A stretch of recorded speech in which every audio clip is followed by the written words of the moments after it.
Bakit sayang kapatid? Hindi sayang kapatid na nandito kami sa ibang sekta o sa ibang denominasyon. Kasi isa lang ang Diyos natin, ang Panginoong Hesus. Isa lang ang founder natin, ang Panginoong Hesus. Kapag tanggapin mo ang Panginoong Hesus, kahit anong sekta, denominasyon ka, ay maliligtas ka. Basta heartily yung pagtanggap mo, hindi ka na bumalik sa dating buhay na madumi. Kailangan ngayon, yung tinanggap mo na ang Panginoong Hesus, talagang tinutupad mo na, sinusunod mo na ang kanyang kalooban, na hindi ka na talaga gagawa na makapanakit ng ibang tao. Tulad ng pangangalunya, isa yan. Kapag mangangalunya ka, sinasaktan mo yung kapwa mo, yung asawa mo. Galit ka sa kapwa mo, pinagsabihan mo na nagmumura ka. Isa pa, yung alak, lasing. Isa yan, ayaw ng Panginoon na kayo makahatag na siyang kadaot sa utok sa usa ka tao. At marami pa mga kapatid, kahit na nandito kami, kahit hindi kami nagpasakop sa inyo, basta si Lord Jesus na talaga ang foundation natin, maliligtas tayo kapatid. Dahil alam mo ba, ang ayaw ng Panginoon, ang kasalanan talaga.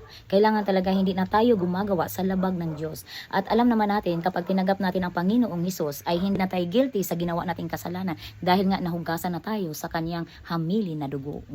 Ana na siya mga isuon. Kinahanglan Jud na ang tanan, magsinabtanay, si Jesus ra jud atong pundasyon at wala nang iba, wala nang idagdag.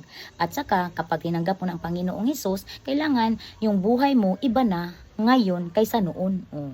May maliwanag ng buhay, matiwasay na, magandang pamumuhay na. Kahit nandito kami sa ibang sekta o denominasyon, ang Panginoong Hesus naman ang aming sinusunod.